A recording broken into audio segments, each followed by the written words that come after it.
ought to know. Well, now you ought to know by now. Ooh, you ought to know. Well, now you ought to know by now.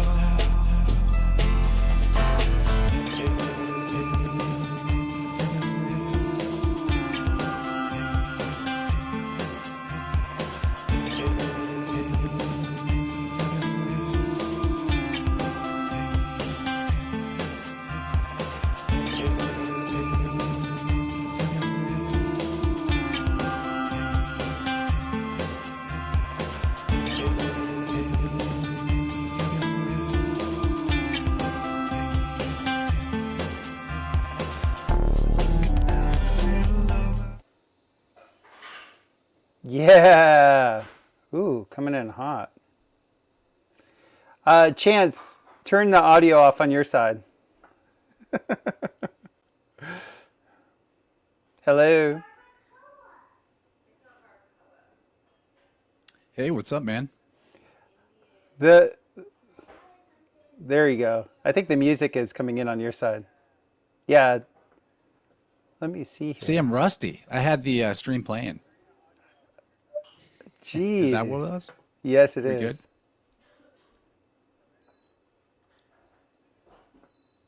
good?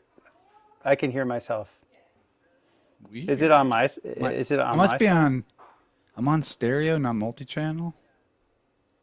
Maybe it's on your side. Because when I'm not talking, there's nothing happening on my mixer. It's all. Ooh, that is my bars. side. Haha. There we go. How's it now? How dare you? How dare me? Oh, geez, there's always something. Well, at least everything's coming in nice and strong. Everybody out there, tell us if our audio is doing good. Our visuals look good. Chance, it's so good to see you again, man. I missed you, buddy, but I also missed all the people. I've been away. Yeah, you've haven't been doing as much. Yeah, your little girl is going to be having her birthday pretty soon here, huh? We just did. We did it. Nice. She's 1. That's incredible. You survived the first year. That's It's wonderful. actually the best. Yeah, so that's my life right now, is doing a lot of dad stuff, tuning people. Not as fast of a production schedule for content, but that's okay. No. We're building back up. I feel like this year was me starting at square one with a new life and then building my way back up. So we're going to get there. Definitely. I have to say, you are always upping your game. That's something I always appreciate about you. Whenever I do pay attention to what you're producing, you're always like leveling up, man. You always have like good audio. You always have new visuals. You're like really doing excellent work in that way. So I'm always excited to see what you're producing. Oh, thanks for saying that, man. It's been a year of quality over quantity has been the mantra, which turned out to be like quite a lot less quantity. But I'm learning some new tools, getting some new tricks, and making music. That's something I never thought I was going to be allowed to do in this life. I wondered what was in store for me this year, being 36, right? Because that's a first house year. Yes. And there's kind of like a emergence of new identity aspects that might come into play with that. Fatherhood was one, but the tools to be able to produce my own music was definitely a surprise, and I'm kind of hooked on that. Yeah. Are you using Suno? Is that your beast? Suno is the beast. It's the only Nice. one really in the game, but I'm experimenting with different things as I make new tracks. What I think makes the music that I've been creating a little different than most AI music fare is I'm treating the AI like an instrument rather than the whole package. So I'm getting my stems and my instrumentation and my vocals through that, but I'm getting a bazillion different versions of the prompt that I'm feeding to it, trying lots of different prompts, and then I'm getting those parts and I'm putting them together in the interface and layering them and choosing the arrangement of them, just like electronic music producer would do with stuff they recorded more manually, analog, or with synths and stuff. Do you So wear it's the pretty fun. Kango to the side and like have like big sunglasses on and like smoke a spliff out the side and be like, I'm a British DJ when you're doing it, when you produce your music? Not that anyone knows of. I know. I know exactly. No, the I know spliffs are exactly gone, what, dude. Yeah, it occurred to me that there was nothing that needed augmenting about how much I enjoyed life anymore. right. You know. Well, Yeah, welcome but to they my were a world. big part of life. It was kind of a surprise that I'm not attracted to it at all anymore. Maybe that's maturity and being a dad. But everything's so good. Like, it would be a side grade at best to get stoned. Maybe a Yeah. downgrade. Well, you're using your prefrontal cortex to its full capacity. I find people that really use their prefrontal cortex to the full capacity don't like to augment reality. All of my clients and friends that like to augment reality through excessive drug use, it's because there's something going on with the front of their head that's just off. Have you felt that in people's biofields? Like, have you worked on people that have like a fixation on augmentation and felt like something hazy in this area? I actually came across that today in a way. Although the augmentation was not substance, it was like, the substance was more like cortisol Yeah. rather than, it was like that kind of addiction vibe. But yeah, there was a whole like energy like projected around the front of the head, like a screen in a way. It's interesting. Yeah. That's something I I actually felt. just came across that today. That was a Yeah. very, very relevant question. Yeah, I felt that in my practice for about 11 years.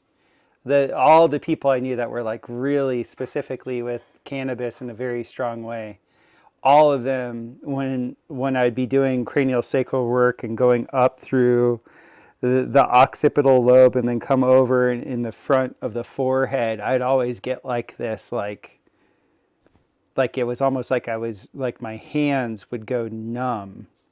And like it was like my fingers were like moving through mud without it being wet, if that makes any sense. So that's I want to something. shout out to chat. Braden Moses in the house. Beth Martins. Yeah.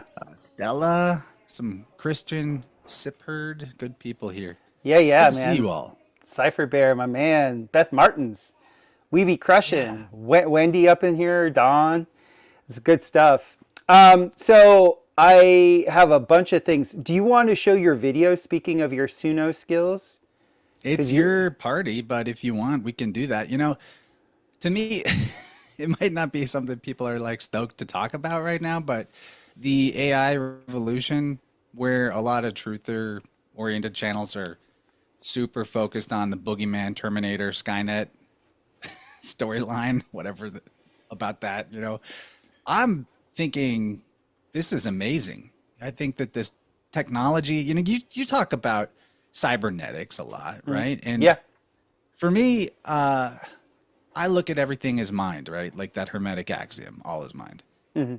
And if that's the case, if all of this is in our head, then the only real difference between objects that exist in the physical material universe are their qualities, and those qualities are narratively derived for, you know what I mean? Like, what's it for? Why do we use it? What's the purpose? Like, what's the meaning?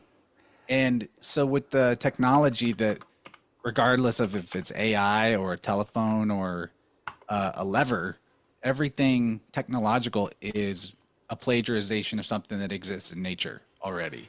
Yeah, where I'm going with it in my consciousness, and I've been doing a bunch of spots with people about it, is because my conditioning is in Vedanta Advaita. And in Vedanta Advaita, you actually look at your own thoughts as being synthetic. You look at everything that you're experiencing, anything that can be experienced is a secondary characteristic.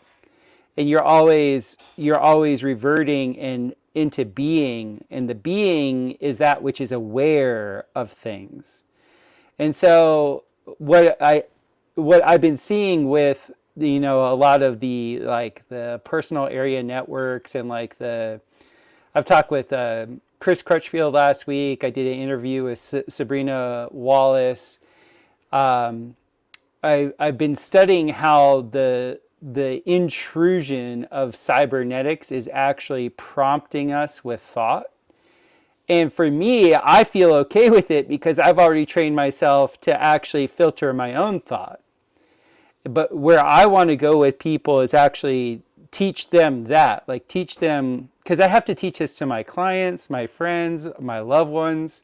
I even have to remember it for myself a lot of times is the majority of thought that is occurring, we identify with it as it being ours. This is my thought. This is mine. And because it's mine, I mean my mind, we anchor it and make it more important than it is. And in Vedanta Advaita, you decouple from the anchor. You don't put the I, me, my mind on it, and everything is just a continuum. Everything's just moving through. And then that way, if there is an intrusion, say you have some used car salesman that wants to sell you something, but they're doing it through some sort of digital Bluetooth signal, you can just disregard that too. It's like the whole nitty system. It's just not this, not this, not this, not this. And when you free yourself from any stimulus, because thought is overrated, when you actually let go of it and you don't identify with it as being yours, then you actually are open to what I would call the genius impulse. You're open to the what's the best word I could use for it? Epiphany, because you're not actually sitting there trying to think things out, or you're not taking a suggestion and it's more like you just let it happen. Right. Watch it happen. And when you watch it happen, guess what? Guess who's doing it? Yeah. I'm with you on all that. The whole sort of biofield hacking element of Internet of Bodies, Internet of Things.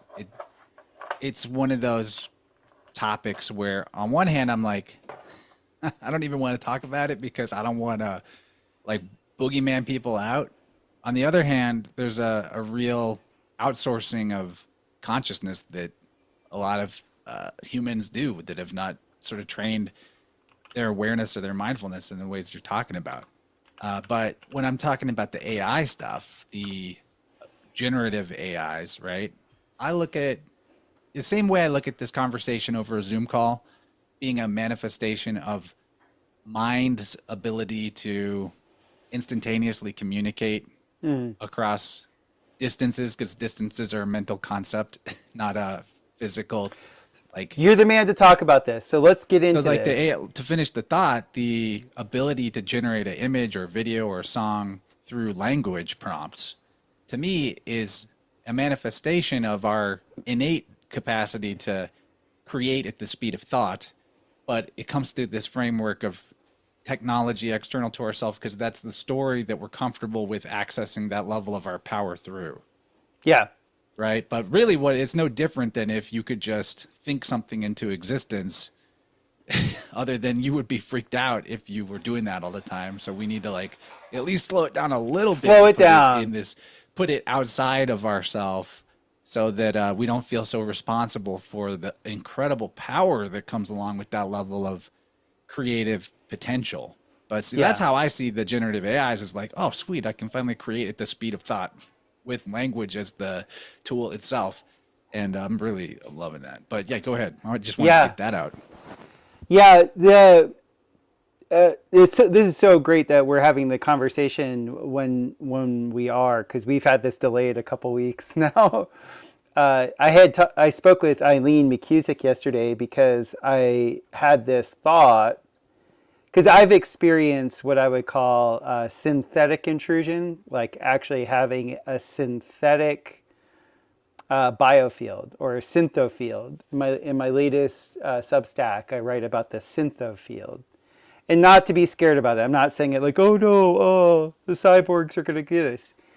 And I brought it up to her, and I want your opinion on this, is that the way just like, an organic human or an animal or anything living has a biofield, I've become aware that there's certain programs in surveillance that have such a strong context for getting certain data points that I can actually perceive them as having a synthofield. Like they have their own field, and it's just kind of referring back to what you just spoke about.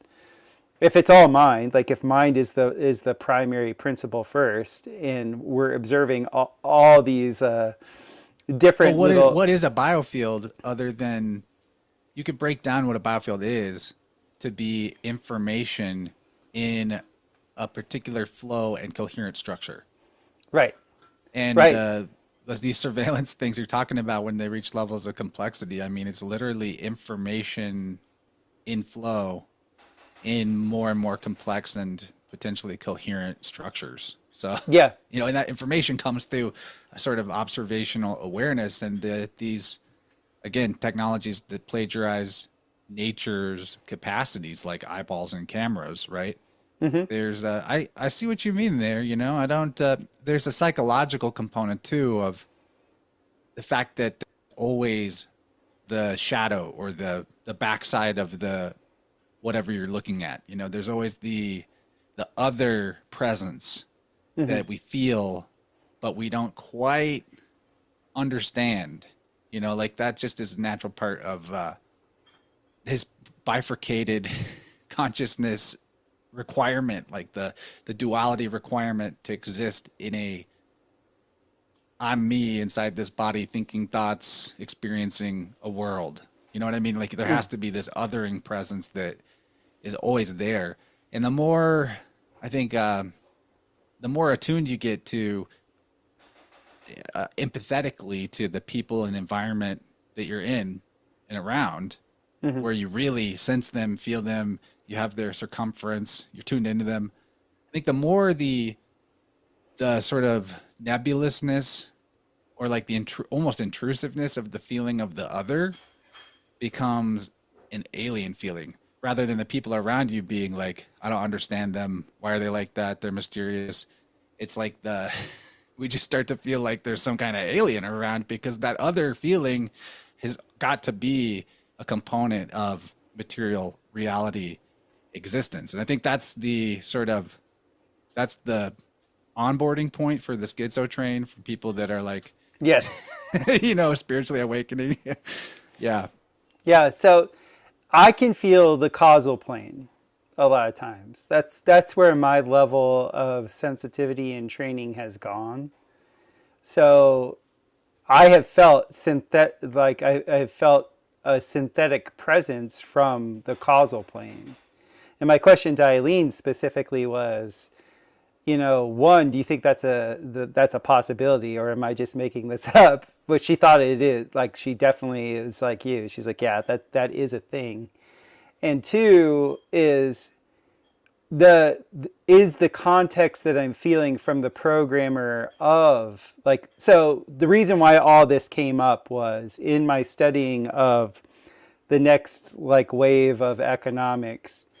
The next wave of economics is going to essentially be all credit-based. And this credit-based system is going to be working through IOTA. Tokenization. Yeah, it's tokenomics, right?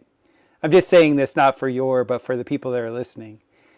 And essentially, the securitization of our biometrics is pretty much what's going to be our bank account. And with that, what's happening is a lot of this technology that we've all onboarded, they work in bands that are suggestive to our thought space. That's what Chris Crutchfield had really illuminated for me. And Sabrina Wallace, she doesn't say it as cleanly and clearly as he does, but they're both saying the same thing. And so what occurs is It's like we've all done this, right? Like for me, it's Instagram.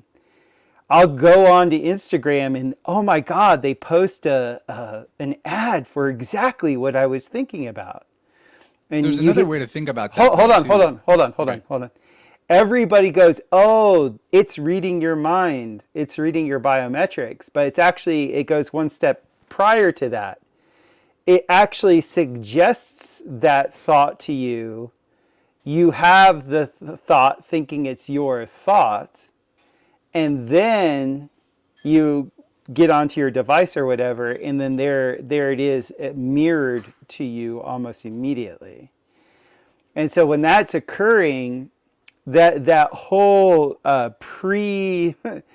pre-suggestion thing, I can see is one of these ways in which we can, in a economy that's based on all the commerce being through biometrics, it's one way that the people at the top of the game can rig the game, right?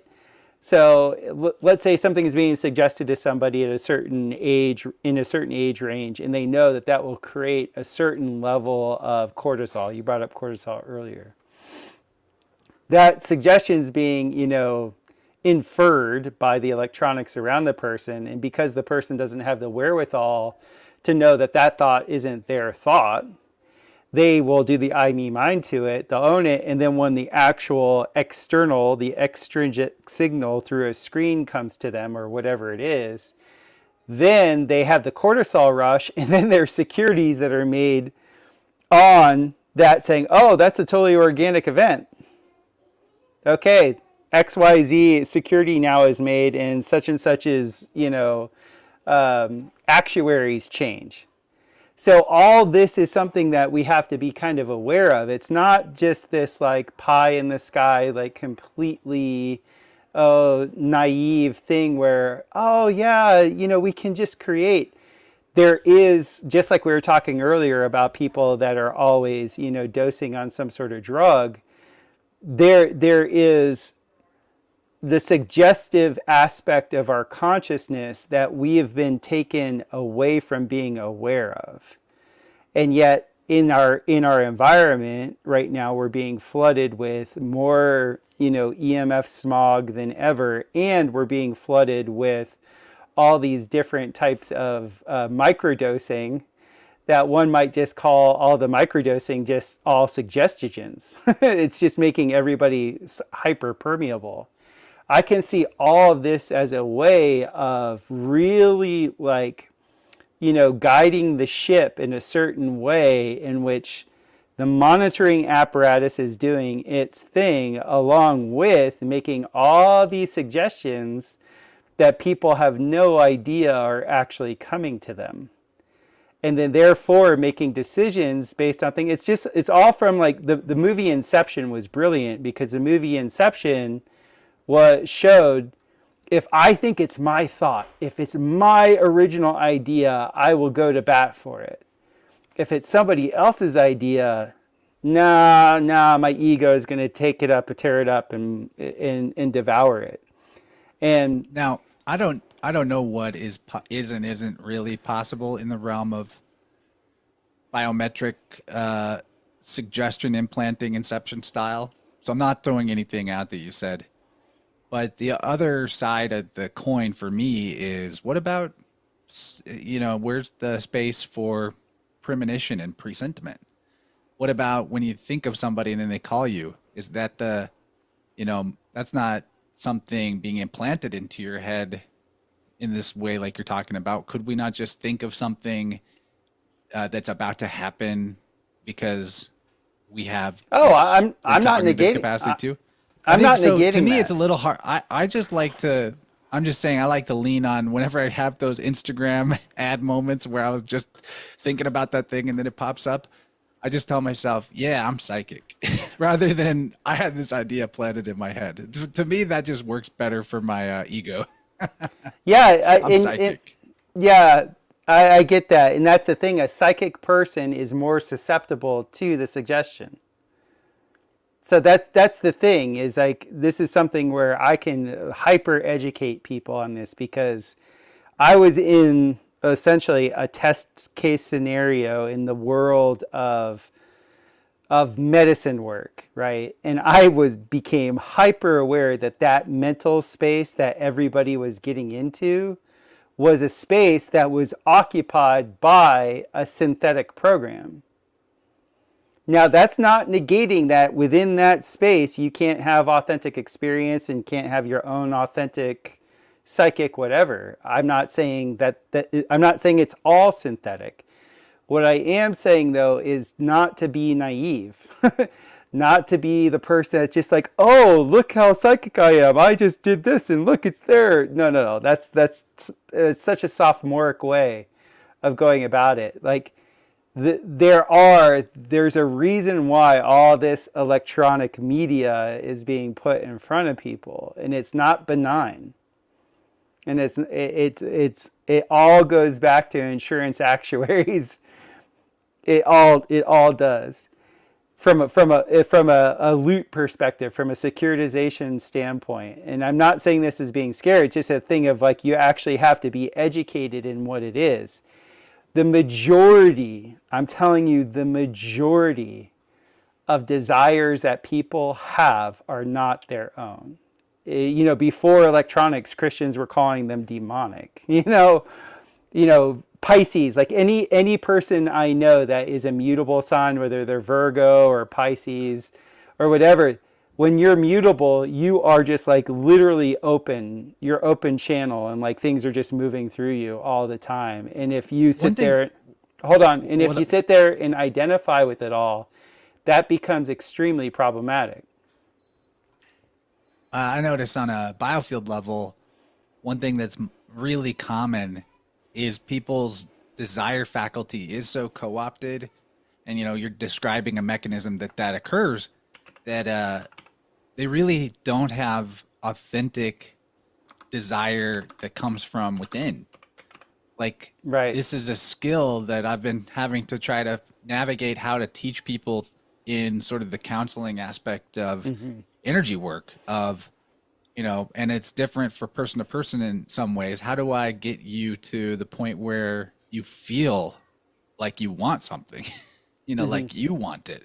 How do I get you there? And, I was saying this in one of my recent Inner Circle podcasts that I do for members, but I was talking about this from the perspective of working with the plant ginseng as a really good Kickstarter to this kind of healthy desire energy within oneself. That does, like in the river of abundance, the flow of abundance in one's life, of receiving the support, nurture, material necessities, and just plain good things that are pleasurable in the material world. Desire is the current in that river. So if the desire is blocked or does not exist, I guess, it's always there, like buried maybe, but if it's blocked, it's like that abundance flow also slows down to a trickle, and then people find themselves in these. I think that it's interesting that to me on the economic side of this, right, that as the machine has implanted false desires in people, overriding their connection to authentic, internally derived desire, that also it's the same time that like wealth disparity and wealth transfer, cost of living, all of these things are in such a disproportionately outrageous place for the average individual, where it's like we have all of the appearance of affluence, but like, man, on the debt level and on the hanging on by your fingernails level, in terms of like paying the bills, it's wild out there. And I think that has a lot to do with the disconnect from desire in a way. And then not to mention all of the sort of religious, the prior strategy was to beat desire out of people as evil and sinful with the religious program. So it's a different strategy now. It's like, let's just put, instead of calling desire sinful, let's just put literal sins on top of them as their desires instead, and just, glorify that. Yeah, and I think people have been disconnected from their hands. That's a big thing. Like I went through this whole odyssey that you're talking about during my first Saturn return, I had to get back into the earth. I had never been grounded in my life. So one of the ways I work with my clients to get them in their vibration of their authentic, shishumnik, connection to their creator, is because to me that becomes synonymous with desire flow. Is I actually get them to ground and use their hands, because there's something intrinsically human about using your hands. I mean, ever since you've had your baby for a year, your hands are so much more active and actually, touching and feeling and caressing and all these things. Oh, the baby now, when I pick her up and she like hugs back and she pats me on my shoulder, and Yes. just, with her little hand, and I'm just like, oh my God. Yeah. This topic is the like occult or esoteric meaning behind the Crowley quote that everyone freaks out about: "Do what thou wilt will be the whole of the law." Like the esoteric meaning behind that is your true will is, when you find your true will, it's that which is identical with the will of the creator. Yeah, I think that gets taken way out of context. Yeah. I mean, people don't understand it that way at all.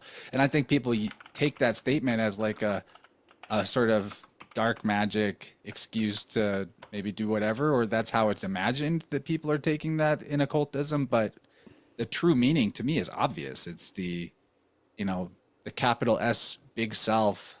What it wants is what, when you're in alignment, that's what you want. And the two become synonymous. So when you really whenever your goal is to know thyself, it's the kind of another way, like in terms of little advice, one-liners that come up for people in sessions, is like, you got to learn that your way of doing things is the right way to do it.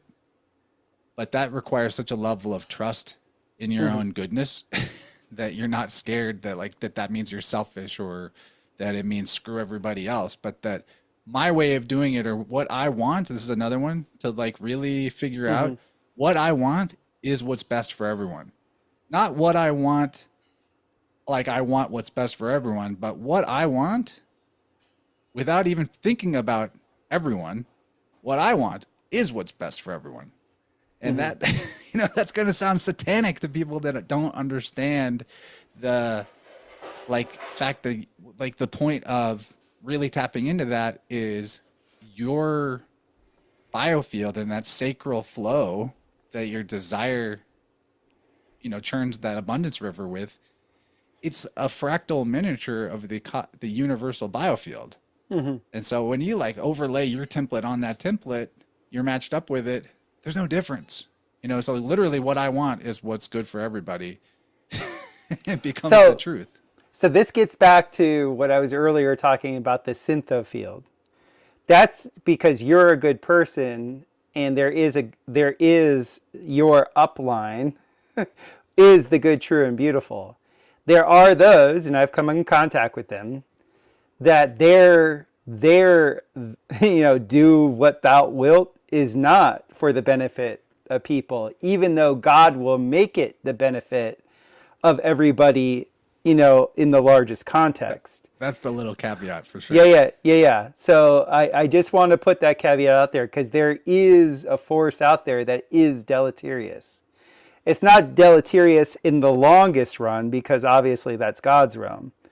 But in the short term, there are people that get, their biofields get so corrupted that a lot of times they'll just be an absentee landlord. Yeah. If it helps to language it better, you could even say, rather than what I want, you could change it to what's best for me is what's best for everyone. Yes. That's much cleaner. That's much cleaner. Much cleaner. And it is important to fix those things up, but it's, that's the overturning of the messiah thing, that we all have to sacrifice ourselves for the crowd, and then everyone's sacrificed. We all take care of ourselves, or we all do what's best for ourselves, and then everyone's taken care of. That's the upwriting of the inversion of the messiah. Yeah. Hey, but now that we have a good little crowd, can we show my little? Yeah. Do it. Do I do it? Yeah. Do I do it? You have to ask how to do this. Ask me to share, or ask permission to share, and I'll give it to you, and then you share. Sounds good. Sending request. Okay, so let me talk about this a little bit. I have not shown this to anybody except a few friends, including Gabe, who's in the chat. What's up, Slick D? Yeah, Gabriel. One of the things I've been doing this year is making music, as we alluded to, and I make the music as intro music for podcast episodes that is based on the topic of what the podcast was about. So this one hasn't been premiered yet. It will be within a couple of days, but it was inspired by a conversation I had with Michael Wan. And I think we should just watch it, and then it's like 3 minutes, and then we'll talk about, you know, some of the layers of meaning behind it or what we think about it. But I'm really excited about this one because it's one of the first times I was able to, I think, successfully make a character that is a consistent character throughout the video. So this is AI. I'm using AI video generation for this. I'm trying to tell a story, trying to capture the themes of a really complex conversation with Michael Wan. You know, one of the things that we discussed was some of this, like Charlie Kirk, Snake Eyes, you know, that movie, and like the synchronicities that belie these and preview these pop culture hero sacrifices and all that. So, okay, I think this will work.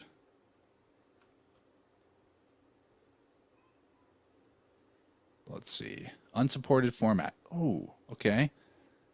Let me try this again. I'm sure I'd get it. Let's try this. MP4? No. What format does it need to be? Okay, we'll figure this out. Tech difficulties. I don't know. I don't know. Let me see. If I here we go. blow Here we go. I got it. Good man. Okay. All right, let's see. You know, let us know if it doesn't work in the chat. Otherwise, we're going to assume it's working.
Snake eyes winking in my feet. A copy of a copy bleeds.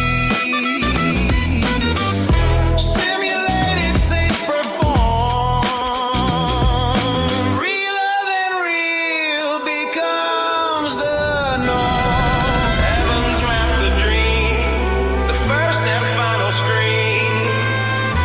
Time is place and place is time. Every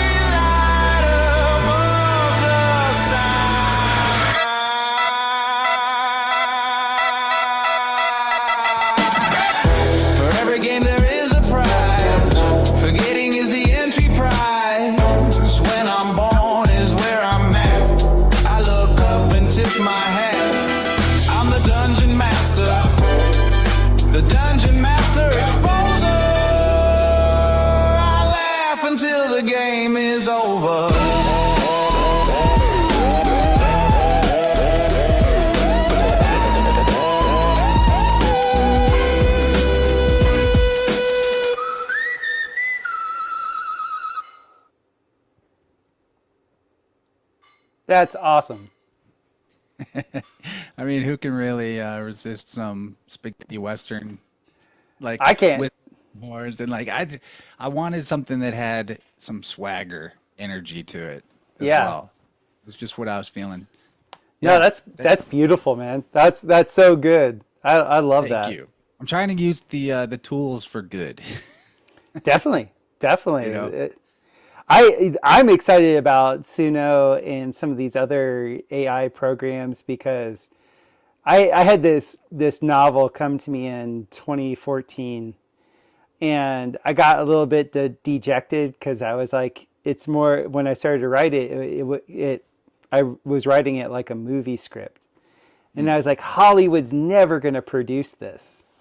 And I know in just like a couple years, I'll be able to like make the whole movie. Like I just know like with all my prompting and everything like that, it'll be such a kill because the storyline was like a complete and utter gift. And to be able to do that with AI in the near future without having to have to go through some small hats in Hollywood, it's just like, it just makes Yeah, me, I have one of those in my pocket too for someday, and I've been riding the wave of what's possible with the AI tools, all year, and it's just insane the difference between, you can see it in the episodes of my show that I've put out this year where there's these custom intro tracks. Um, but what is fun for me is to be able to tell the message that I feel like is the core message that I always want to return people to, and the energy of it in a different medium than just conversationally. yes. Like that lyric, "When I'm born is where I'm at." It was just the most perfect It's perfect. one line capsule of Michael Wan as a podcast show guest, Yes. right? The birth chart, the natal chart as a navigational tool. It's the way I would describe it is your natal chart is the ticket that tells you the seat row and seat number in the big circular arena where you're watching the disco ball of source Right. for your life, for the life show. You know what I mean? Yes. Like it's literally your position to look at the big fractal prismatic source disco ball. And you're in that seat, even though the movie is changing, you're in that seat the whole movie. Right. That's your seat. So when I'm born is where I'm at. Time and place. It's not time and space. It's not space time. It's place time. Right. So there's a distinction there. You know what I'm saying? Bro, you're getting it, man. I've been saying this forever. The core tenet of sympathetic vibratory physics is frequency is location. Yeah. It's saying the same thing. It's saying the exact same thing. And when you're this nubile, being that, comes we leave one matrix to enter another matrix, one womb into another womb, so we're always in the womb. That location, that signature, that timestamp is that frequency, and so much can be gained from knowing how to not only read the frequency but play it. Yeah, and also, how about the Neo cowboy? He's I like like it. flying through digital tunnels. I mean, But bro, all the one eye symbolism, dog, is freaking me out, bro. It's freaking me out, man. yeah, the dungeon master had one eye, and the cowboy had the other eye. Did you guys get it? It's almost like they're mirroring each other. It's like they Hint. complete. It's like they complete each other. They're the same guy. You are the same class of entity as whatever it is behind the curtain that you feel like is manipulating events in the world. Oh, actually, you're much greater. The thing is, the ignorance that's been spread makes people naive to what is. So where I'm at in my consciousness, it's just like when I talk to people that want to do, medicine work. I never say don't do the medicine work. I'm like, okay, these are the benefits that I've experienced, and these are some of the pitfalls. there's there there's there's a range of possibilities and experience. It's not all good, it's not all bad, blah blah blah, right? We have to be nuanced in our conversation. Where I want my audience to go is like they not be naive to being like, oh, I'm psychic and that's why Instagram shows me shit. Maybe I'm like that. well, you were like that, but after this, you've been corrupted by me now in this discussion. Maybe half the time it's that way. I'm good. I'm just gonna stick with my way of doing it. Yeah, No, Tom Barnett's in the chat. What up? Hey, all right. Tom Barnett. That's cool, man. Yeah, man. I miss Good that deal. dude. Yeah, well, I chose the metaphor of the dungeon master as like the language to describe this character because of the Dungeons and Dragons implication that you're all human beings sitting down to play a game, but one of you has taken on the role to be outside the game and making narrative decisions that affect the people inside the game and controlling the rules of the game or dictating the rules of the game and scaring the players and making them almost die or even killing them sometimes, all for the benefit of the players' enjoyment and experience. Like to me, that's even when we see dark types of synchronicity, like the Snake Eyes thing with the situation, to me, that's like the dungeon master is winking at people, like, how different people are going to react to that in different ways. But those little seeds of synchronicity, whether they're orchestrated by some kind of shadowy cabal, pre-programming movies for somehow that helps the ritual, or it's literally some kind of synchronistic wink from the nudge, nudge, wink, wink of the cosmic dungeon master or architect of it all, or demiurge or whatever. I look at it, from the perspective of that's my friend that is playing the dungeon master right now, and he's really good at it, and this is a sweet game. Not like simulation theory per se that it's fake, but that it's I just see it's the pronoia instead of paranoia, the sneaking suspicion that unseen forces are working for your benefit, even when they appear scary. Well, there's both. There's pronoia and paranoia. So that's the thing is like you have both. Like as long as you know and you're in jurisdiction with your creator, you're going to be choosing the right path, right? But as you've already... like paranoia, I'm walking through the streets Stop! of St. Louis at night and like there's shadowy corners and people, I can only see their eyes and their teeth, and I'm paranoid, but on the cosmic, like cosmological level, I have pronoia. You know what I mean? So there's like levels of it. Depends on what level I'm looking at. Yeah, the cosmic level is a duh. Like, of course, God has it on lock. But we're not living at the cosmic level. We are living at the human level of where there is boundary layers. And where there are boundary layers, evil is defined as those that would, supersede a boundary without permission. And that there is evil in this world. There are beings, there are things that are constantly seeking to make you semi-permeable, if not totally permeable, to actually corrupt you. Now, I'm not saying anybody's a victim. Once again, if a person has the capacity to be in total jurisdiction with their creator, their force field is great enough. They will not be permeable to that. They will not be suggestible. But there are people that are naive and extremely naive to the amount and effort that is out there to actually get you to choose against your best interests. And so that's why I bring up things like the personal area network and bring up tokenomics and all those things.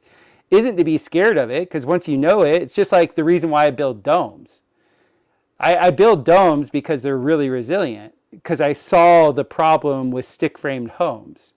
So stick-frame homes are great in certain circumstances, but there's some The things. sad thing is the people that are, in the net of the tokenomics you're talking about are the last ones that are going to like comprehend what the hell you're talking about. Oh, I get it, but there are It's people on the sad. fringes. You and I are only talking to the people on the very fringes. What's We're- up, French folk? What up, fringe? We're not actually talking to the. There's never going to be like a quadrillion people watching, a live stream. Oh, I know it. Yeah, and that's why I'm always just like on the relentless, everything's gonna be fine vibe for those fringe people, because so much of the fringe is, the scary unknown. So I just hold down that little side of it. Of it's all gonna be good. We're good.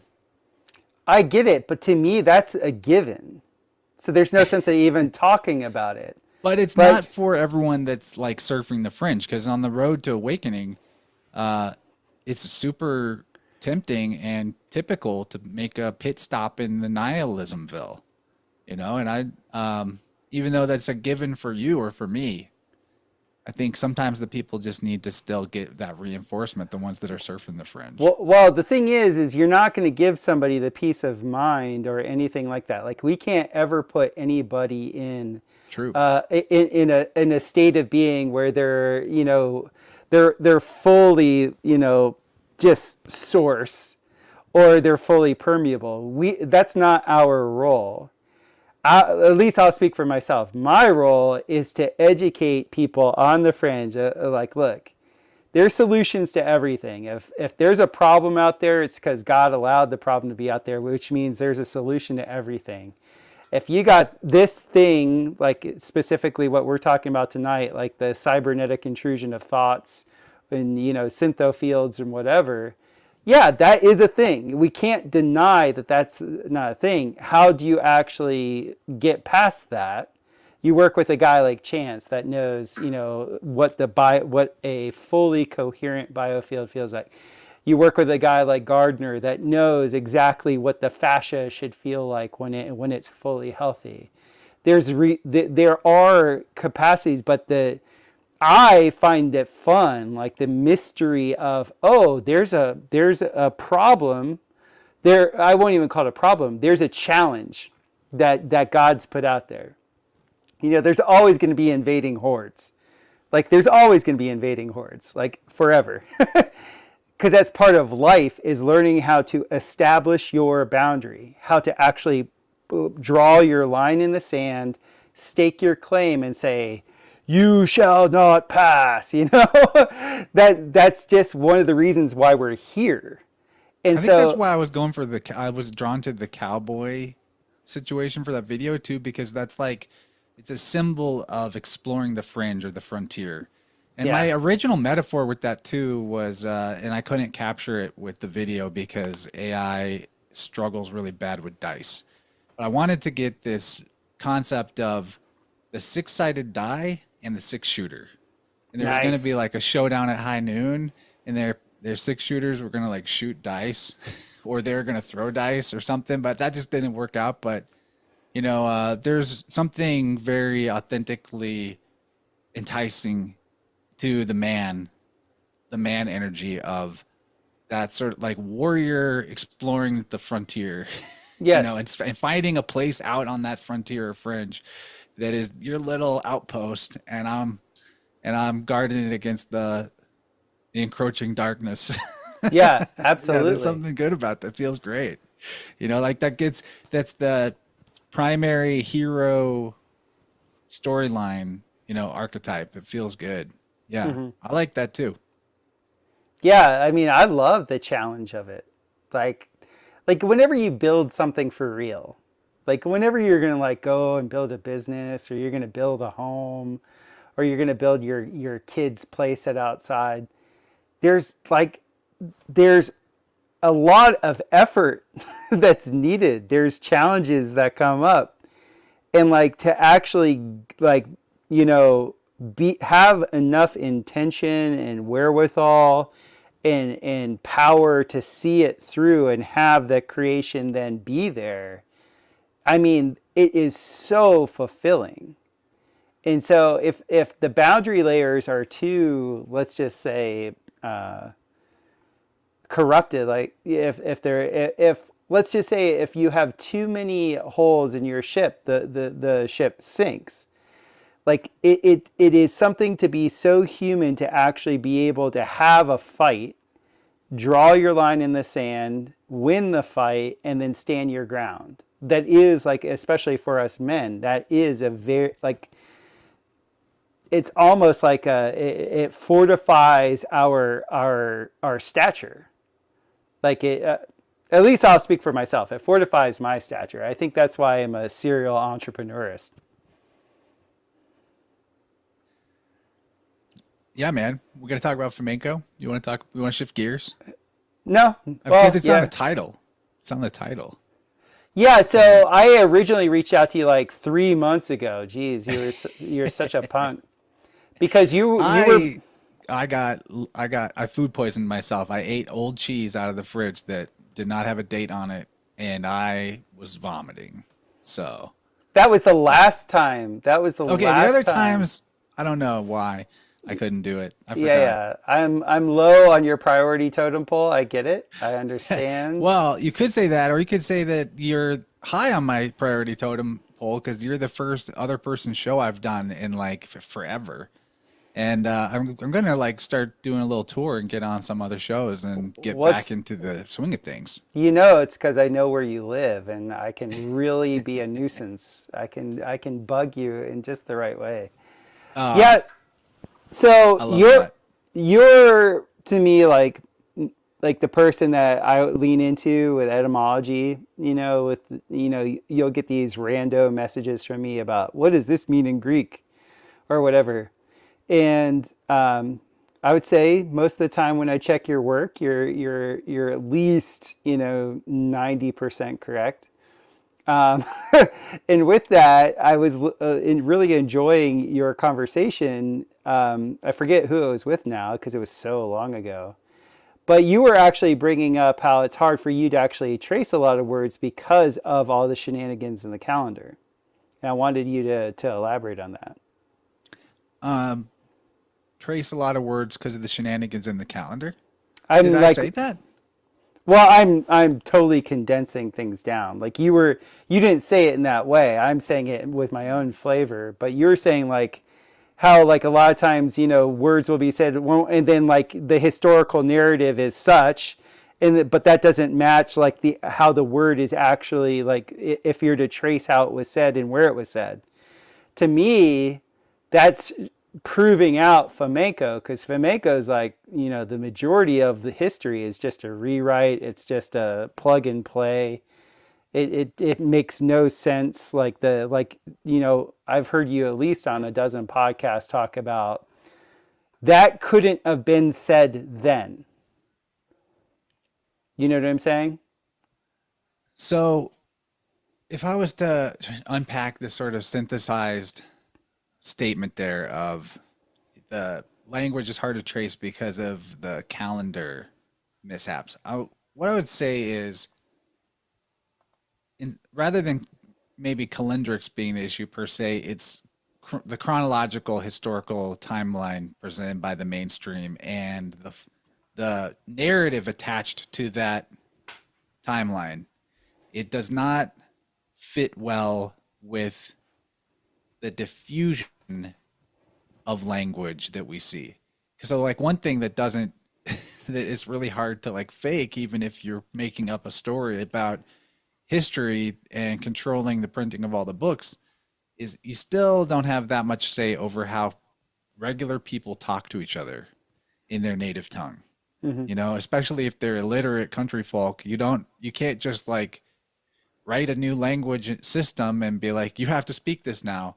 How are you going to reach all those people? You're not doing it through their literacy instruction, Mm-hmm. right? So one of the things that I guess that just pops into my head is the idea of Proto-Indo-European being some kind of, people throw that term around, pi, it's a pi language, etc. Mm-hmm. Like as if there's such a thing as a language that we don't know its name, but that we call it Proto-Indo-European.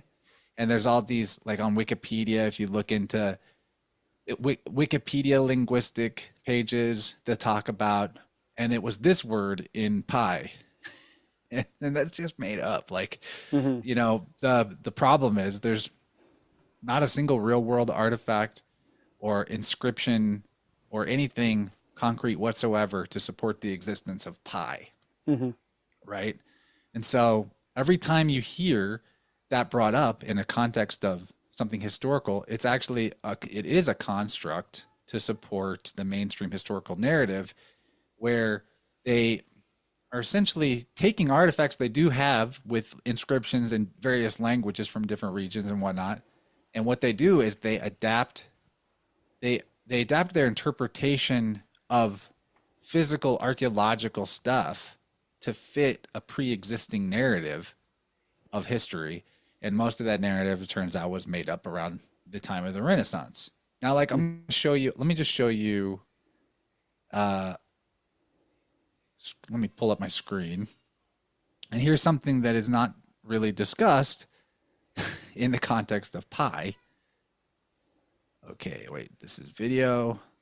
Let's show screen 2. Here we go. Okay, we all see this? Yes. This is the affinity between the Celtic language, Sanskrit, and Roman. So, as in Latin. I put Roman, I should have put Latin. Sue me. But let's look here we have the Celtic word for a word is focal, Sanskrit, vak, Latin, vox, or vocalis. Now, when you look at those, you might not think they seem entirely the same, but when it comes to etymology, a tip, apart from just trying to memorize like letter swaps from one language to another, because that is useful, a tip is to just think about how your mouth is situated to say a certain sound. So, f, f, like, where do your teeth go? Where do your lips go with f, and v? It's the same. Hmm. It's a very slight change in emphasis. So focal and vocal, same word, and Sanskrit vak. And so we don't have to go through the whole list, although this kind of list is useful to see some of the type of letter swaps that go on potentially. But this is a list that shows how, it's probably 500 words between these three languages that in a philological sense are the same word, or they have such a similar root that it might as well be, they came from the same place. So I'm talking like the people that populated the British island, those Celtic peoples, and the people in modern day India and the people of later Rome, they're speaking almost the same language. Like, that's a very wide range of difference, but across even a big supposedly swath of time as well, because these Celtic peoples and the Sanskrit language were supposed to predate the Latin language. So where did the Romans get it? And then the weirder thing still about pi is it totally has zero context to understand the inscriptions of the ancient Etruscans, the people of the Italian peninsula that were before the Romans took it over. So when we talk about language not fitting the model of history, I think a really good place to consider how that works is when you're getting meaning out of words that is not necessarily the dictionary granted meaning, but it fits in a contextual or like almost an essence sense of the way it's being used. There's probably a reason behind that. Yeah. So there's a little list of things that kind of connect those languages there as a philology example of how you can see letter swaps occurring across different cultures. Yeah, so this is like, that's brilliant. And it's literally like a foreign language to my brain. Where I'm at with studying the differences in cultures is in architecture. And Yeah. so, because architecture is frozen music, it's like a frozen language, right? And And it's the least fakeable aspect of history. yeah, and It's the so hardest to fake. I really want to know if the Roman, like, or maybe it's Etruscan, maybe you've uncovered it, the pre-Roman, because the story of like the creation of Rome to me is such BS. But what they're calling Roman might have been Etruscan, especially when you look at some of the older architecture, because it was worldwide, it was everywhere. And so it really makes me wonder, because you're showing these similarities in language, if you did have essentially these master builders on every continent, essentially building similar, if not facsimile structures that didn't fit like what we're like, told was the culture. And I'm being specific in saying what we're told the culture was.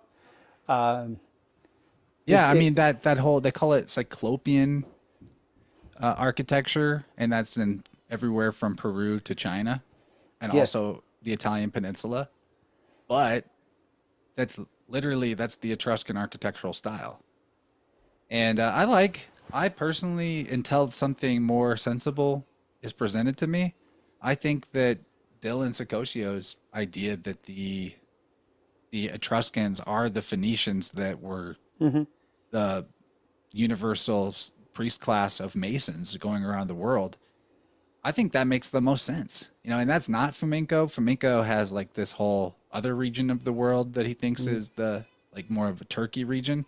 But if you just look at the geography of it, I mean, Italy is literally like, that's the primo spot to be the gateway to the whole world, potentially, if you were a seafaring people. So, to me, that makes sense. And you find Etruscan artifacts everywhere that are like, undoubtedly, archaeologically, these are Etruscan style artifacts everywhere.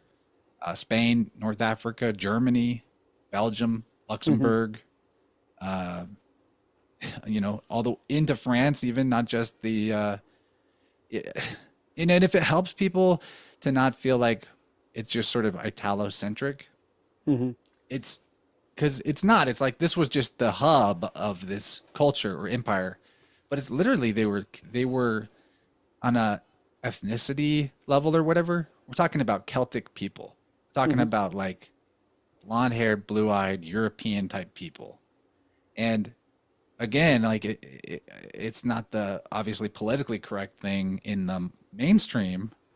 The politically correct thing is to destroy any possible belief in the idea that white people built civilization.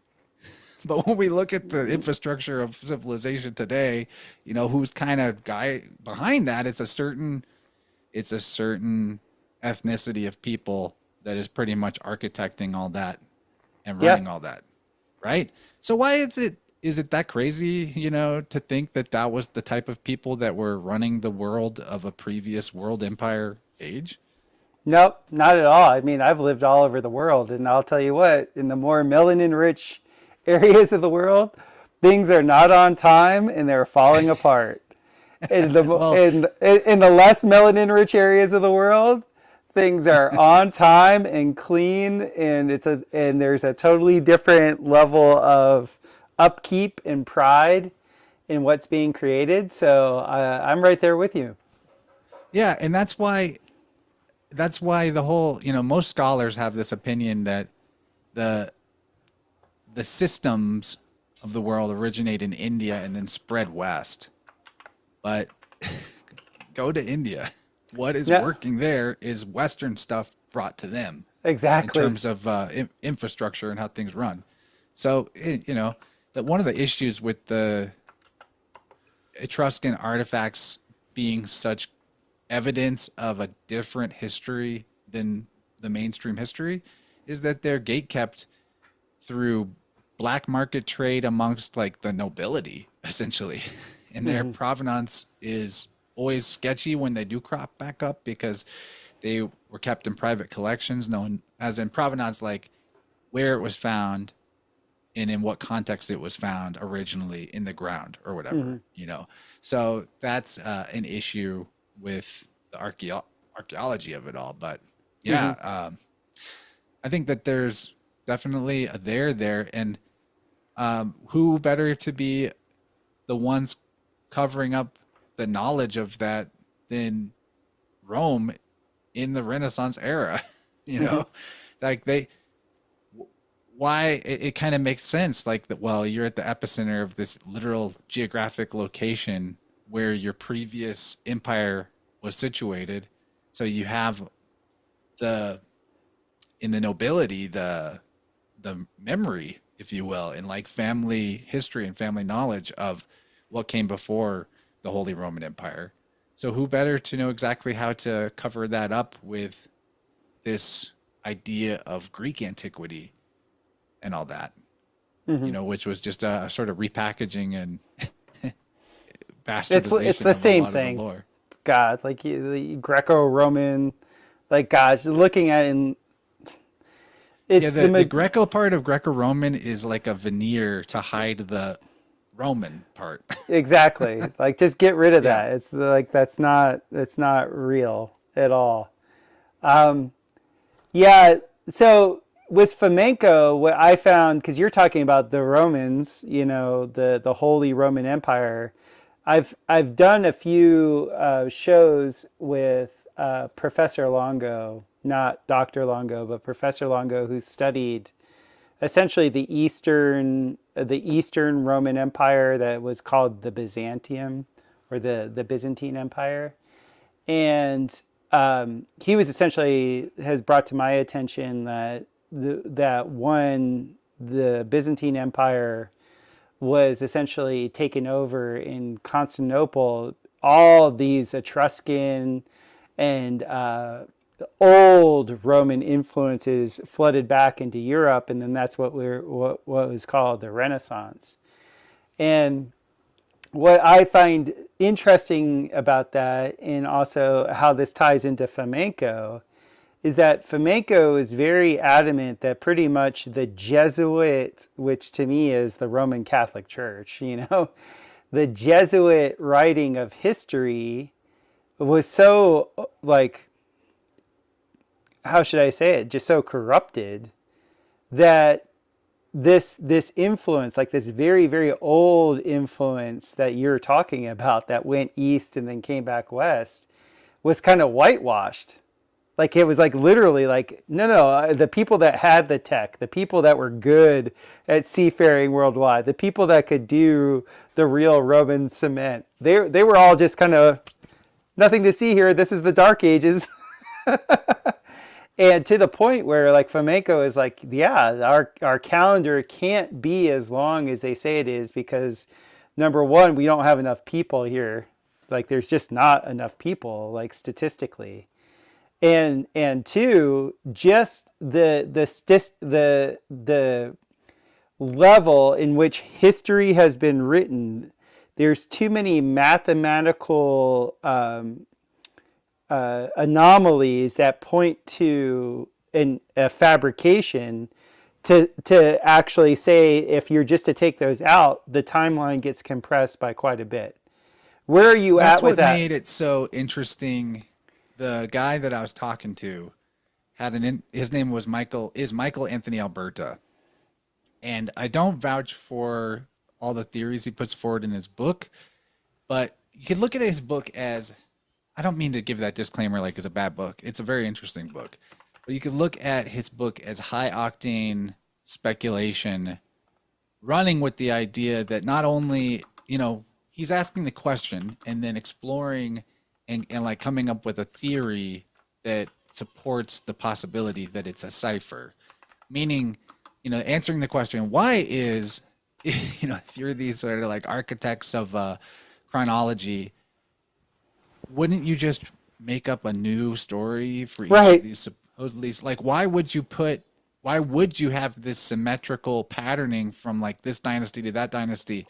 Because it's not like the monks that are writing all this down are lazy or they have too much to do. You only have to do it once, so it's like it's not the worst project in the world. You could just make up a different story for each thing. So why is it like that?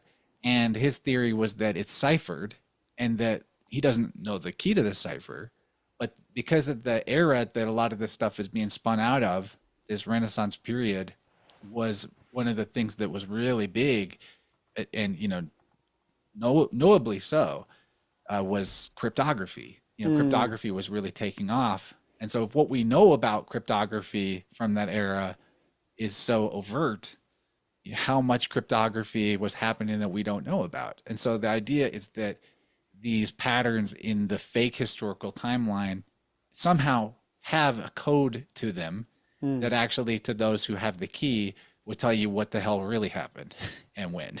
Which the problem is we don't have that key. And so it's just an idea unless we were able to decipher that. And that's also the hell of cryptography, is like, good luck if you don't have the key. But Yeah. it's a wild idea. The other thing too with Fomenko that I think Oh, you went. one of his most important discoveries that is not disputable and is not theoretical is Fomenko's exposing Almagest. So there's a book called Almagest allegedly by Claudius Ptolemy, one of the many Ptolemies, that is, according to the mainstream, dates back to the 2nd century AD. And this is a star atlas, essentially, describing constellations, what they are, where they are, et cetera, et cetera. And Fomenko accurately argues that the content of Almagest, the catalog of the stars and the description of eclipses and et cetera, matches sky observations that would have to fit somewhere between the 11th to 16th centuries, as in 1,000 years later than the time period that it's actually associated with. So he goes through, he extracts all of the star longitudes listed by Ptolemy, he compares them with modern values, and then backwards adjusts them through the precession of the sky, precession of the equinoxes, to identify a range in which these reported coordinates would actually match real sky positions. And it's Middle Ages skies. It's not, the 2nd century AD that it's alleged to be. So, as he says, the stars do not lie, but historians do. Yes. It's that, to me, you can't debate that. That just shatters the reliability of something that's an absolute keystone to conventional chronology for so many reasons. Because first of all, it's saying this is our map of the constellations, the majority of the constellations as we know them today. They're thought to have the ancientness that they have because of Almagest. That's the old big daddy of the star catalogs. But that just goes back to the Middle Ages. And then you find out, like, well, what about all these mythologies that have, stories that are traceable, astrotheology, back to these constellations? Doesn't that mean that these constellations must have been that old, even if Almagest isn't that old? Yeah, but what's the oldest manuscript of, say, the Bible in terms of an astrotheological text? 1600s is the oldest manuscript of the Bible. Oops. It's not that old. It's not as old. I mean, there's no way to prove the Bible is as old as going back to the same exact time period Almagest is said to come from, or say Greek mythology that has all these astrotheological concepts in it. Well, the majority of these texts from antiquity that were all the rage during the Renaissance and were being sold for bags of gold after they were discovered. If we want, I could go through some of the key figures that people can investigate to get a grip on the faking of ancient texts that are supposed to be ancient Greek texts. These are also, so many of them we can actually reliably say were fabricated in the Middle Ages, in the Renaissance period, actually, later than the Middle Ages, really, that it becomes more likely that that's the rule, not the exception. So, again, all these things that seem to trace our current constellation framework as we see it way back to the way back when, like it's something super old, I cannot point to something that actually proves that those things are that old.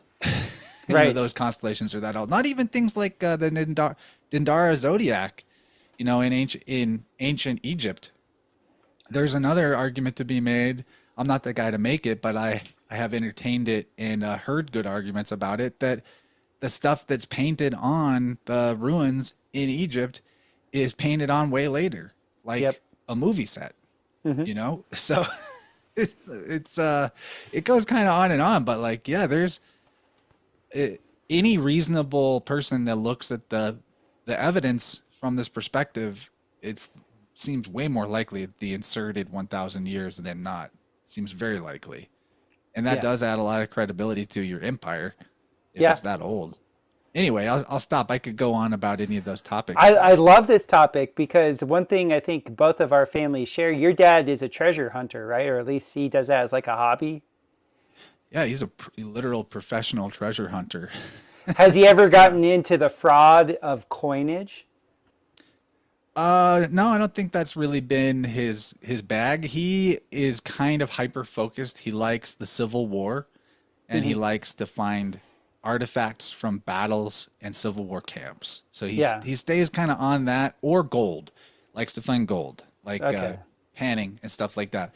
He has, though, it's nothing groundbreaking, but he has made discoveries that change the map of where troop movements were thought to have gone through our region and stuff like that. So, little things, but he's made some cool discoveries for sure. And he's all self-taught, so I like that as well. It's very inspirational. That's wonderful. It runs in the family. My father, when he was alive, he was into collecting coins. And when he met my stepmother was from Thailand. And in Thailand, she came from a family of 15 kids. And the way they would accrue wealth was, they would make their money in the States, they'd fly back to Thailand, and they would buy gold, essentially, and jewelry, because it was so much cheaper over there. And then every few years fly back to the States and hoard, like smog, all their precious metals and things like that. And very quickly into it, my dad was seeing the fraud in the coin world, like in the collectible coins world. And man, it was so long ago. I remember taking a bunch of his coins to an estate sale and like going through it, and like the level of fraud, like when they talk about, oh, this was bullion found on this ship, or this is this over here, or this is this over here, it's all lies. Like it's amazing the level of lying that's going on out there in that world, where this is, X amount of years, or this was created here or there. There's so much fraud in that world, to the fact where I saw, like on YouTube, probably like 10 or 15 years ago, where this one gentleman was saying like it was upwards of like 85% of all the coinage out there was some sort of recreation or some sort of fraud of something that was supposedly older. Because just like you were saying with that very old Ptolemy book, for whatever reason, if it's older, it's more rare, and if it's more rare, it's more valuable, and it gives it more credibility. But at least in the coinage world, it's like most of it you can't actually trace back, because it's just not real. The funny thing is, we're talking about forgery of antiquity, but we have left out from the conversation some of the why behind the forgery of antiquity, and a big part of it was to create justification for theology. Yes. So if you have, and that's where some of the forgers got caught, is because they would create forgeries to justify a dogma that they wanted to put forward, but it was not in line with what the rest of the church fathers wanted to do. Mm-hmm. So the other church fathers would be like, that's a forgery. And they would call them out on it, even though they're all doing that.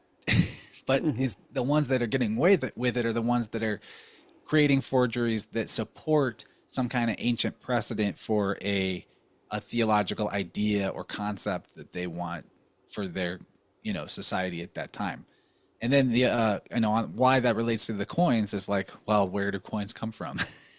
coins come from the temples originally. Yes. The first minting of coins, at least from what we know, and this is the hell of it all, is like, how do you separate the wheat from the chaff of what is and isn't accurate about the origins of things, and so take what I say with a grain of salt, that like I have one side of my head is filled with all of this knowledge of what history and antiquity was like, and the other side of my head is like, and it's all from forged sources, so I don't know. But the first coins were created as a tokenization that you received for making a sacrifice or an offering to the temple, and then you would trade that coin back to the temple for services like a supplication to the gods to not ruin your crops with flooding or whatnot. So all of this, coinage has a very religious context to it, and it still does today, because the state has never stopped being, mingled with religion.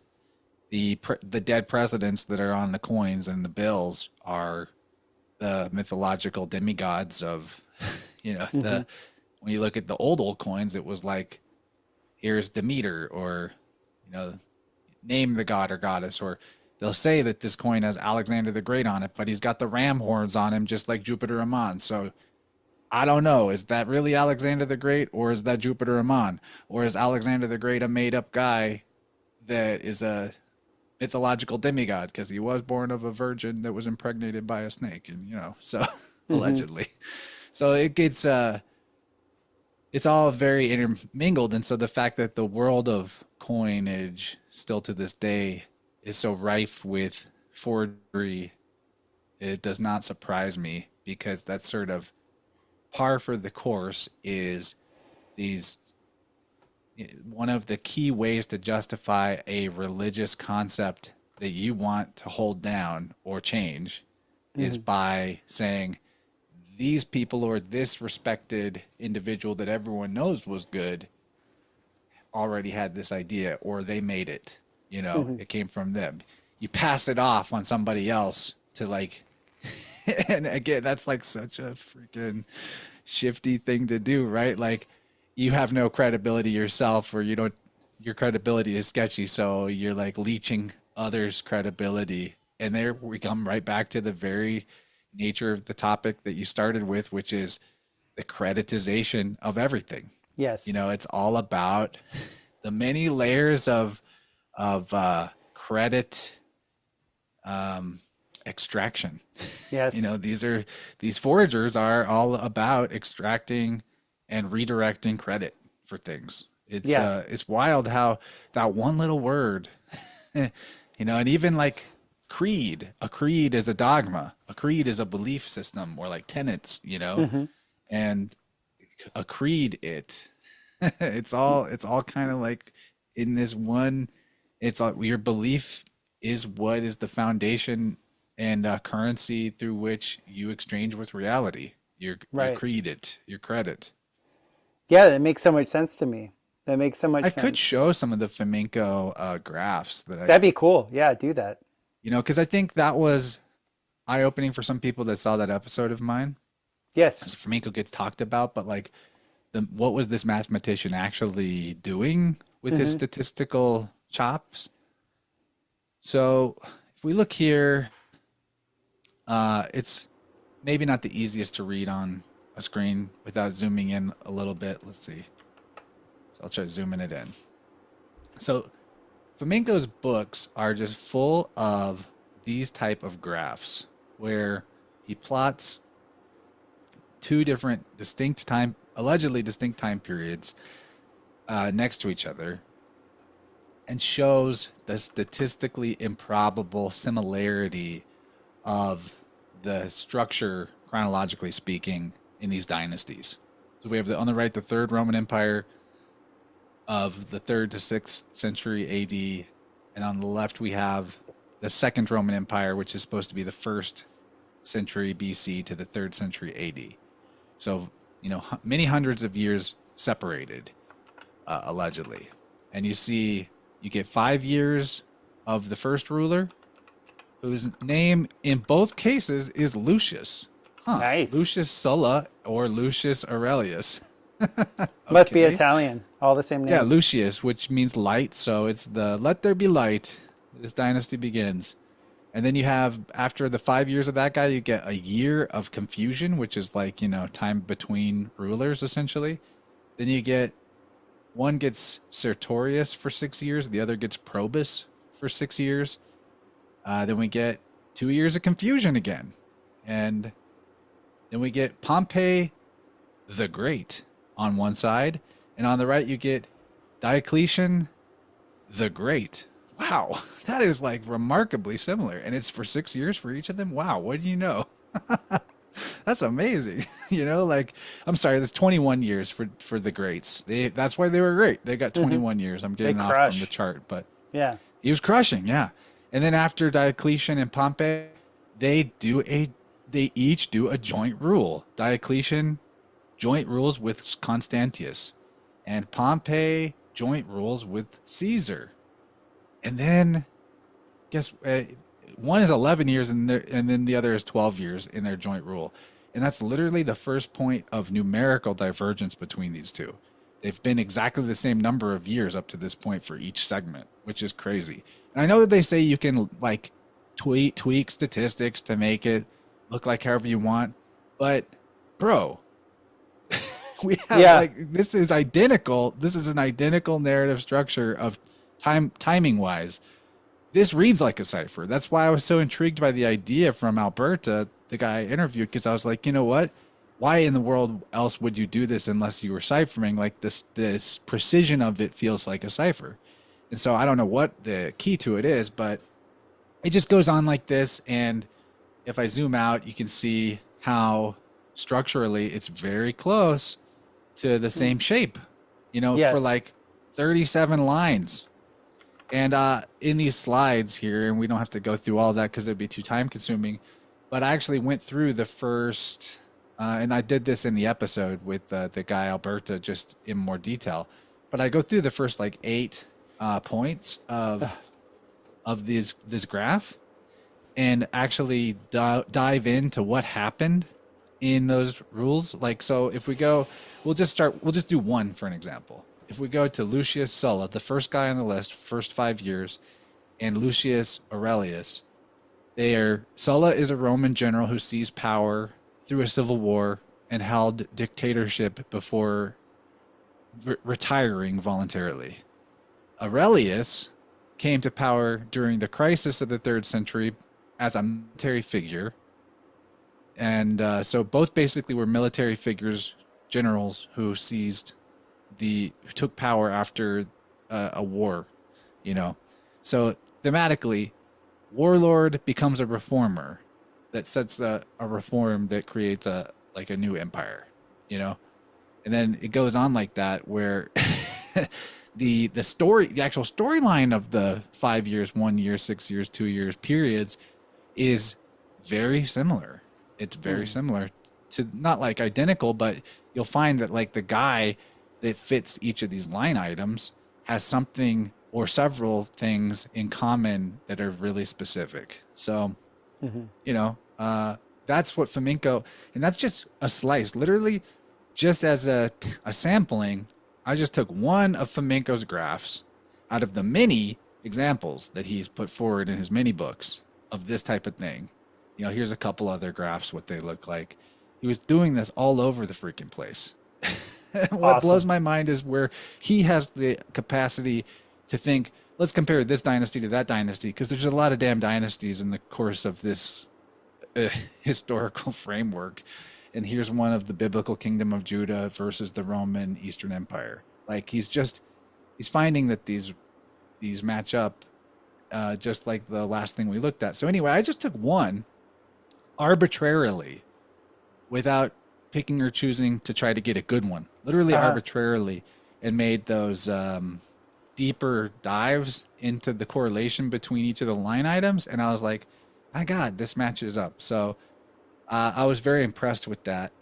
Yes. And the depth of Fomenko's work in terms of the sheer page number volume, and also the sort of the language barrier of the fact that it's translated from Russian, and not just translated from Russian, but it's translated from highly technical jargon, college professor statistician language, Russian, to English, makes his work difficult to penetrate. But if instead, I recommend anyone that's curious about him and wants to like help us get a grip on this shit, because there's so much to it, that wants to try it the way I did it, where you find, you know, just flip through find the pictures in the book. The Nice. graphs, you know, find the graphs and just look at it line item by line item and just see, like, is there a there? Are these things actually similar? And it turns out that the ones that I have investigated more closely for sure were. So it's really interesting. Fomenko's onto something. That's so good. I got into Fomenko in 2010 because I was reading this other Russian scientist, Viktor Grabevnikov. And it was after like my neighborhood in Costa Rica was flooded with all the Anastasia books and the Ringing Cedar. So I had this flood of like Russian the old Anastasia cult. Yeah. Oh, I mean, they're good folks. It's a good cult. I like it. Well, just the notion of like, you know, if you had your own hectare, you could be self-sufficient. That was a great message. But I just remember that time in my life. It was just so cool because and this is just a personal thing, I'm not saying I'm correct, but I had really bad run-ins with people, with guys that went to Jesuit schools. And so when he was like bringing up the whole Scaliger thing and like the Jesuit, I was just like, you know, that kind of fits like the feeling I got with these like, you know, academics that were, you know, essentially Jesuit trained academics. And so I kind of glommed onto his work essentially around that. And it just made sense to me. Also because I'd seen censuses. I'd been part of a census in Florida in 2000 and a census in Costa Rica in 2010. And in both censuses, it was a flat out lie when the results came out the next year. Like they were lying about how many people were there. And so I really found the data points around population growth to be very intriguing to me with his work. Another person, well, okay, I'll just reiterate. What I think is left on the table with Fomenko, and I'm not saying I'm the guy to do it. I don't know if it is doable, but we are in the age of large language model AI, and there's maybe a way to get there. You know, there's literally, they call it in hacking language, it's a brute force attack. Like, we may be able to brute force attack the cipher. And what I would like is, you know, I'm trying to spread that idea that we need somebody with programmer hacker skills to take Fomenko's work and try to crack the cipher aspect of it. Because that was not Fomenko's idea. Fomenko was just showing you there's this pattern, history is fake and gay. And we're like, great, what do we do with that, Anatoly? Yeah. And so the next level of the idea is, it's a cipher, let's crack the cipher. What is the underlying pattern, you know, that we might be able, because how do ciphers work, right? There's substitution ciphers, there's deletion ciphers. Like, what if the cipher is somehow the key has to do with, like, you just delete every 5 line items or something like that, you know? Like, what if it's a substitution cipher where every time you see this theme or this number, it actually means this number, you know, and it's just about shrinking things down, or like, I don't know, but we need to attack this. We need to attack this from a code breaker perspective, because that's the big epiphany, is like, what, there must be a reason these figures that would have put this history out there are feasibly too smart to just be lazy about repeating things just because they're not creative. Then again, you know, could be wrong. The nature of evil is to be scavenging and non-creative. So maybe they had to do it that way because they just didn't have the inspiration behind the work. But maybe it's a code. That would be cool. I would like to think. I think it could be that- both. Yeah, I'd like to think that there's somehow in this noise that there's a signal that we could extract. Yeah. You know, because I like the idea that truth is always in the room. And I think that could apply to the truth about where we came from, and the true story of history is somewhere in the room with us.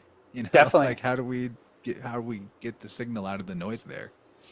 Yeah, well, the truth in architecture, once again, is like the artifacts that you find from quote unquote the first AD, you know, the first century AD to 800 AD, they're exactly the same. So there's in like 5 years of building with natural products, you're going to change what you're doing and how you do it. Even when things get standardized, they're only standardized for maybe 30 or 40 years before you change what you're doing. There's no way that they would have been doing the same thing 700-800 years later in building. That's just not that's not. Nobody can lie to me about that. So they came from a similar era. Yeah, it was the exact same thing. In fact, what the historians will tell you is like, oh, they were doing the what is it called? The Artesanian classical version of what they were doing back then. They were taking the old roofing shingles from the first century and redoing these newer buildings with those old roofing shingles. Get out of here. No, incorrect. That's not what they were doing. That's a lie. And so and when you look at the stratigraphy of things, like I had Mike Wilkerson, like we did a live stream this morning. I saw that. You're double dosing. Double dipping, dog. What? So what takes energy, man. Shout out to Mike. Stellium Yeah. 7. He's such a cool dude. He is, and you came up actually. So I sent him a little note. I said like he can do the brute force attack that you're talking about, because he just released it. He just released his book. OG hacker. Yeah. Exactly. Get him back on the horse there. But when he told me that, he's like, "Yeah, I was the first person to go to jail for hacking." I was like, "Shut the front door." Really? That's so cool. When you see the video of him, man, like see the young Mike is just like, no way, you had hair. That was awesome. What an incarnation. That guy gonna have a fun life review. Yeah, definitely. He's a great dude. We've had a chance to hang out in person a couple times. Which actually speaking of in-person things. Exactly, I'm about to bring that up. I was like, I'm running low. I'm getting towards the end of my tank. You know, I'm doing great, but like, let's make sure we get everything that we intended in here. Okay, so for everybody that's here, what do we got? We got over 70 people watching. This is the first official announcement of the Elementals Gathering, the Elementals Festival here in Mountain Grove, Missouri.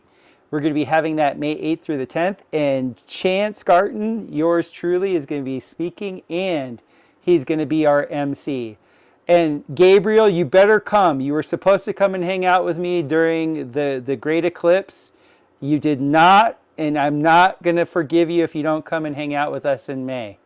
Because we're having all the killers. We're having Marty Leeds. We're having Emily Moyer. We're having Tom Barnett. We're having Owen Benjamin. We're having Alex Zeck. We're having Chris Winters of The Fertile Current. We're having Adam Stevens come and speak. We're having Amy Hamilton of Native I think I always get their name wrong. They're a big permaculture thing here. We're having such a killer lineup of people. It's going to be held at the Barataria Campgrounds, which is like a 100-acre farm where we have some pretty good infrastructure set up. And my man Chance, I'm so glad that you're coming. And I wanted people to get your vibe, because you're so positive and you're so good with keeping the vibe going. You're the perfect MC that I could think of. Man, I am really, truly stoked. First of all, that even if I wasn't invited to be participating in the event, I would want to go to this. Yes. Like, it's great to capitalize on the infrastructure that land scam has offered us. Yeah. It's the best land scam I've ever been a part of. I love I it. know I've never been scammed for land where then we got to use the land as Yes. promised by the scam. It's Yeah. amazing. So thanks, Owen, because without Owen, we'd have to be like renting some other space or whatever. So thanks, Owen, for being the tent pole that allows us to do this type of event on this beautiful land. And, the Yes. Beartaria Festival was so awesome this year. I've been to every Beartaria Festival, so Yes. I consider myself very attuned to that spot. Yeah. It's so cool there. Like there's just a vibe to it that is palpable, an energy to that little pocket of the world that gets bigger every time we come and stomp on the ground together there. So Yeah. the fact that we now have a new event that is going to utilize that space is so cool. I think Yeah.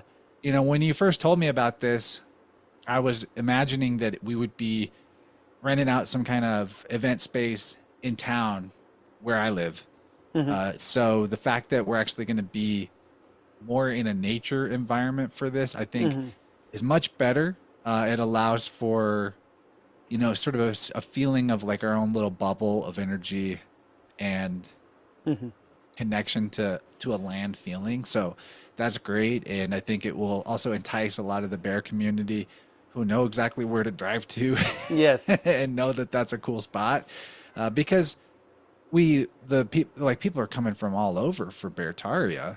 Yeah. And that's for community as much as it is for gravy, probably more for community, but that's once a year. So the fact that we have this opportunity where we really put the emphasis on gravy, I think that's going to be super cool. So I feel absolutely grateful and honored that I somehow already existed in the spot where all this bear action started to accumulate, and like you moved here and Marty moved here.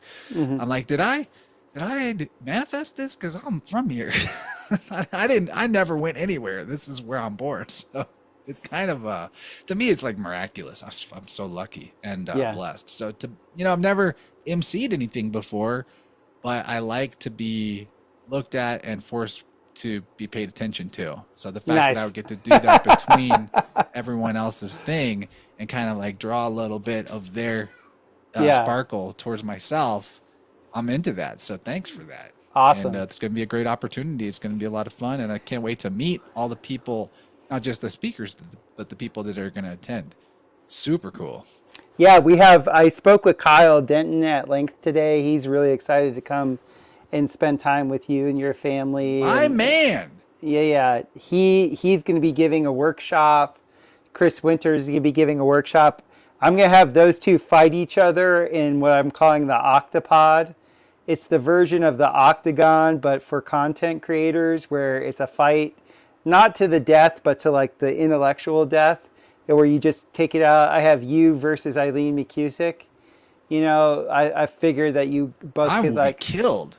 Yeah, exactly. You guys could like vibrate your little tuning forks and I have a bigger tuning fork. My tuning fork is significantly it's not the size. larger. It's not the size of the tuning fork. I'm aware that I'm gonna be trying to just brute force it with the size. Yeah, so it's gonna be a good thing, man. I'm super stoked to have earlier we were talking about some things that are kind of like crappy.